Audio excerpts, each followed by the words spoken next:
Zerg versus Zerg analysis. Pre-Ontaris is thinking about defending 12 pool with Hatch First. What tools a Hatch First player has available to them for defense. And then the key scouting read of when you see Lings in the game and what inference you can make about that. There are a bunch of different early pool cheeses to worry about in ZvZ, and if you're thinking about optimizing your defense to each one, your defense is going to be specific to the cheese in question.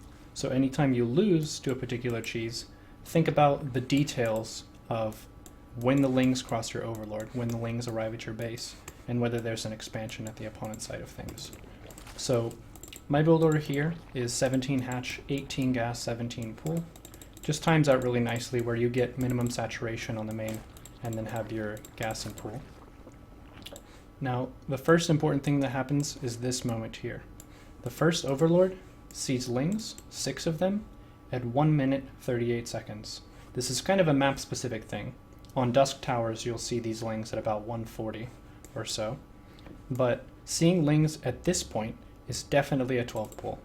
If they were going 13-12, their gas is before the pool, and their pool is going to be a bit later, so the Lings would come maybe 10 seconds later or so. Once I see this, I know, alright, it's a 12 pool or a 13 pool, and I don't need gas because they don't have gas. So I pull out of gas. And my plan is to use my drones as my fighting units and use mineral pathing, where drones can kind of stack on top of each other, to gain us around on the Lings. So I click to this mineral patch here. My plan is to try and surround these Lings and then click back any drones that get to low HP. My pool is also finishing up, so I'll go ahead and produce Lings as soon as the pool is done, and then I'll make queens to get pretty far ahead.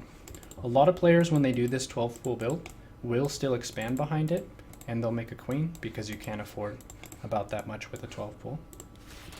So here it's a very basic surround with the drones, and I have my drones bound as my main army key. You might as well, since they're the only units you have in the game to fight. And then once I beat these Lings, and I have my own Lings coming out, I rebind my army to include only Lings, and the drones can go back to making money. And with this big of an advantage, my gold base finished, the opponent's base not done yet, and more drones, they opted to leave the game. 12 full depends going Hatch First.